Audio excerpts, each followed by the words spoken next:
On a chilly October morning in 2007, Katherine N. Olson left her home in Minneapolis for what she believed was just another babysitting job. The 24-year-old was bright, compassionate, and full of ambition. A recent graduate of St. Olaf College with a degree in theater and Spanish, Katherine had a reputation for kindness and a strong desire to help others. She was deeply involved in her church and had dreams of becoming a director or producer. But on October 25th, she answered an ad on Craigslist for a babysitting gig in the suburb of Savage, Minnesota, and never returned. Katherine had responded to an ad placed by someone claiming to be a mother named Amy, who was supposedly looking for someone to care for her child. It sounded like a routine job, the kind Katherine had taken many times before. She packed her bag with her favorite book, A Prayer for Owen Meany, and drove to the address she had been given. She even texted a friend before she left, casually letting them where she was headed. It was the last anyone heard from her. When Katherine didn't return that evening, her friends and family immediately grew concerned. She was responsible and always kept in touch. The next day, her body was found stuffed in the trunk of her own car, abandoned at a local park. She had been shot in the back with a .22 caliber handgun. The news stunned the community.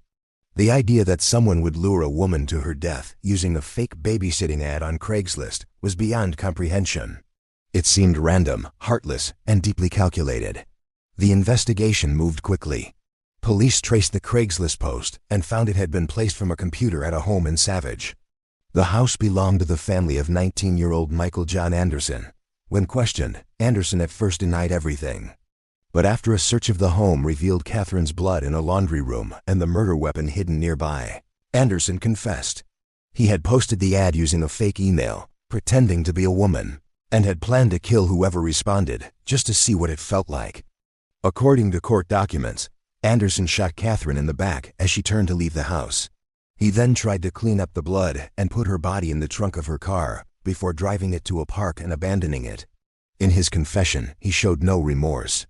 He told investigators that he was curious about what it would be like to kill someone. The callousness of his actions shocked even seasoned detectives.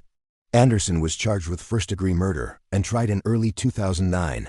The prosecution painted a picture of a young man obsessed with violence, someone who used the anonymity of the internet to lure an unsuspecting victim to her death. The defense did little to refute the overwhelming evidence and instead tried to argue that Anderson suffered from mental illness, but the jury was unconvinced. He was found guilty and sentenced to life in prison without the possibility of parole. The murder of Katherine Ann Olson serves as a haunting reminder of how evil can hide behind the most ordinary digital veil.